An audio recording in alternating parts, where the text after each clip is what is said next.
Season के start में जब सब्ज़ी आती है तो वो शुरू में बहुत अच्छी लगती है, इसलिए मैंने सोचा आज पालक पकाती हूँ।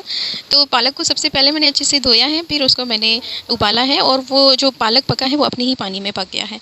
ठीक है, मैंने एक्स्ट्रा पानी ऐड नहीं किया, फिर हैंड ब्लेंडर से अच्छे से ब्लेंड किया है। ग्रेवी अब तैयार करूँगी और ग्रेवी में सबसे पहले मैं ऑयल में प्याज ऐड करूँगी। प्याज को मैंने सुनहरा किया है और उसके बाद फिर उसमें टमाटर ऐड किए हैं, सब्ज़ मिर्च ऐड की है, फिर मैंने लहसुन ऐड किया है, मिक्स किया है। फिर मैंने मसाले ऐड किए हैं। मसालों में जो सबसे इम्पॉर्टेंट चीज़ है वो है सूखा धनिया, वो और लहसुन, ये दो चीज़ें पालक में ज़रूर डालें, इससे पालक का जो जायका है वो बहुत ज़्यादा आउट क्लास हो जाता है।